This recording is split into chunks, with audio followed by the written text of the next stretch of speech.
bor. Sizda chiroyli zo'r gapirishdi. Oddiy gapirsa ham bo'ladi. Mana men Neuverdan bo'lsam ham zo'r gapiryapman, eplab ishim bityapti, pulni topyapman. Deyishingiz mumkin. Ha, lekin ruslar erkin gapirib, chiroyli Neuverdan gapirishlikning bir qancha sabablari bor. Bulardan birinchisi bu hurmat. Ya'ni o'zingizga bo'lgan hurmat va atrofingizdagilar sizni hurmat qilishligi.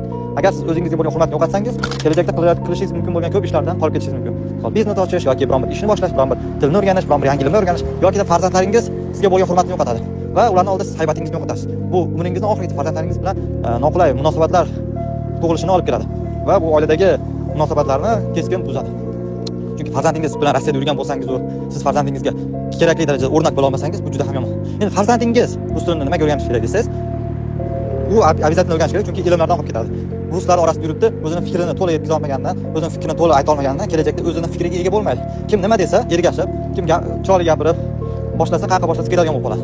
Shuning uchun ham farzandlarimizga ham, o'zimiz ham bu Rossiyada yashayapmizmi? Demak, rus tilini zo'r o'rganib, zo'r gapirib, o'zimizga uverna bo'lib, o'zimiz istayotgan, o'zimiz haq-huquqlarimizni talab qilib va o'zimizning fikrlarimiz bilan bo'lishib yashashligimiz kerak. Va aynan shunda haqiqatan o'zimizga bo'lgan hurmatimiz yo'qolmaydi va boshqalarning atrofida ham hurmatimiz saqlanib qoladi kerakli darajada.